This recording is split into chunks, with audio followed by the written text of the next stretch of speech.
ज्ञान मंथन में आप सभी का हार्दिक अभिनंदन करते हैं। मैं हूं सुबोध और दोस्तों आज के अपने इस वीडियो में हम आपको श्रीमद् भागवत महापुराण के प्रथम स्कंध के अध्याय 4 की कथा बतलाने वाले हैं। तो चलिए दोस्तों बिना कोई देरी के हुए शुरू करते हैं इस वीडियो को।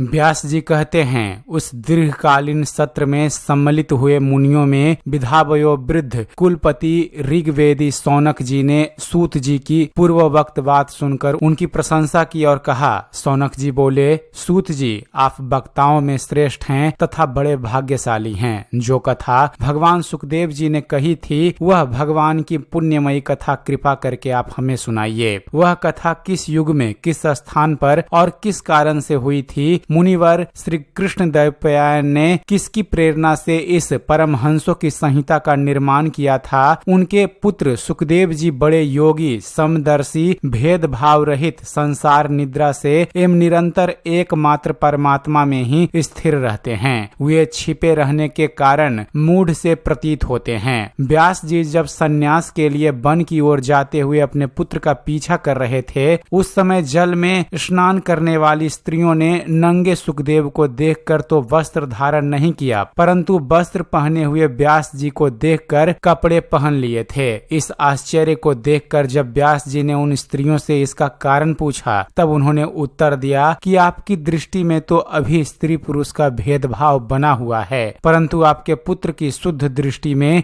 यह भेद नहीं है। फ्रेंड्स, गुरु जांगल देश में पहुंचकर हस्तिनापुर में वे पागल, गूंगे तथा जड़ के समान विचरते होंगे। नगरवासियों ने उन्हें कैसे पहचाना? पांडव नंदन राजश्री परीक्षित का इन मौनी सुखदेव जी के साथ संवाद कैसे हुआ, जिसमें यह भागवत संहिता कही गई? महाभाव श्री सुखदेव जी तो गृहस्थों के घरों के तीर्थ स्वरूप बना देने के लिए उतनी ही देर उनके दरवाजे पर रहते हैं जितनी देर में एक गाय दूही जाती है। सूत जी, हमने सुना है कि अभिमन्यु नंदन परीक्षित भगवान के बड़े प्रेमी भक्त थे। उनके अत्यंत आश्चर्यमय जन्म और कर्मों का भी वर्णन कीजिए। वे भी पांडव वंश का कौरव बढ़ाने वाले सम्राट थे। वे भला किस कारण से साम्राज्य लक्ष्मी का परित्याग करके गंगा तट पर मृत्यु पर्यंत अनशन का व्रत लेकर बैठे थे? शत्रुघ्न अपने भले के लिए बहुत सा धन लाकर उनके चरण रखने की चौकी को नमस्कार करते थे।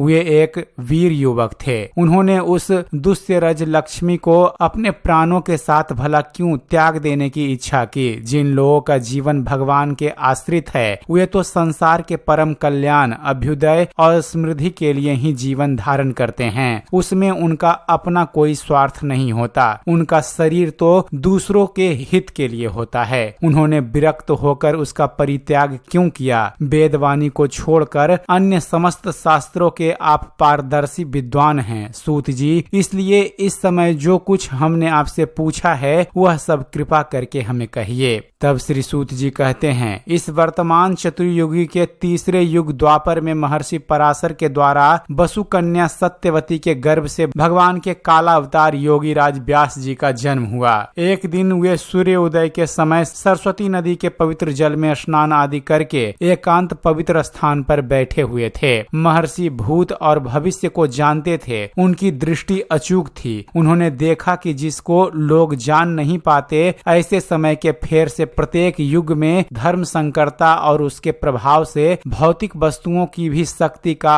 ह्रास होता रहता है। संसार के लोग श्राद्धहीन और शक्ति रहित हो जाते हैं। उनकी बुद्धि कर्तव्य का ठीक ठीक निर्णय नहीं कर पाती और आयु भी कम हो जाती है। लोगों की इस भाग्यहीनता को देखकर उन मुनीश्वर ने अपनी दिव्य दृष्टि से समस्त वर्णों और आश्रमों का हित कैसे हो, इस पर विचार किया। उन्होंने सोचा कि वेदोक्त चातुहोत्र कर्म लोगों का हृदय शुद्ध करने वाला है। इस दृष्टि से यज्ञों का विस्तार करने के लिए उन्होंने एक ही वेद के 4 विभाग कर दिए। व्यास जी के द्वारा ऋक, यजु, साम और अथर्व इन 4 वेदों का उद्धार अर्थात पृथक्करण हुआ। फ्रेंड्स, इतिहास और पुराणों को 5वां वेद कहा जाता है। उनमें से ऋग्वेद के पैल, सामगान के विद्वान जैमिनी एवं यजुर्वेद के एकमात्र स्नातक वैशंपायन वैशंपायन हुए। अथर्ववेद में प्रवीण हुए दरुण नंदन सुमंतु मुनि। इतिहास और पुराणों के स्नातक मेरे पिता रोमहर्षण थे। इन पूर्वोक्त ऋषियों ने अपनी अपनी शाखा को और भी अनेक भागों में विभक्त कर दिया। इस प्रकार शिष्य प्रशिष्य और उनके शिष्यों के द्वारा वेदों की बहुत सी शाखाएं बन गई। कम समझने वाले पुरुषों पर कृपा करके भगवान वेद व्यास ने इसलिए ऐसा विभाग कर दिया कि जिन लोगों को स्मरण शक्ति नहीं है या कम है वे भी वेद को धारण कर सकें। स्त्री शूद्र और पतित द्विजाति तीनों ही वेद श्रवण के अधिकारी नहीं हैं, इसलिए वे कल्याणकारी शास्त्रोक्त कर्मों के आचरण में भूल कर बैठते हैं। अब इसके द्वारा उनका ही कल्याण हो जाए यह सोचकर महामुनि व्यास जी ने बड़ी कृपा करके महाभारत इतिहास की रचना की।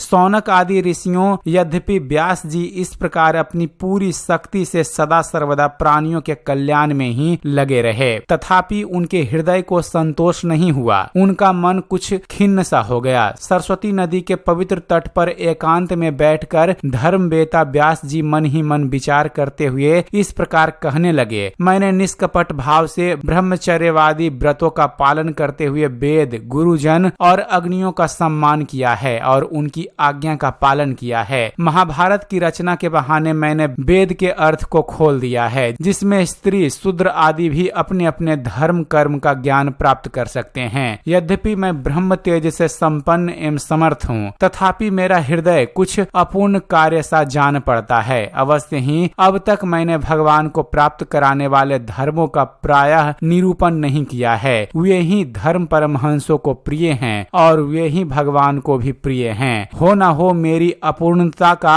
यही कारण है। कृष्ण द्वैपायन व्यास इस प्रकार अपने को अपूर्ण सा मानकर जब खिन्न हो रहे थे, उसी समय पूर्वोक्त आश्रम पर देवर्षि नारद जी आ पहुँचे। उन्हें आया देख व्यास जी तुरंत खड़े हो गए। उन्होंने देवताओं के द्वारा सम्मानित देवर्षि नारद की विधि पूर्वक पूजा की। तो दोस्तों इस तरह श्रीमद् भागवत महापुराण के प्रथम स्कंध के अध्याय 4 की कथा समाप्त होती है। उम्मीद करते हैं फ्रेंड्स आप सभी को हमारा ये वीडियो पसंद आया होगा। वीडियो पसंद आया हो तो वीडियो को लाइक और शेयर करना मत भूलिएगा। और दोस्तों ऐसे ही ज्ञानवर्धक वीडियो देखते रहने के लिए आप हमारे इस चैनल ज्ञान मंथन को सब्सक्राइब जरूर कीजिएगा। आप हमारे इस चैनल को सब्सक्राइब कीजिए और देखते रहिए, जानते रहिए। धन्यवाद। जय हिंद।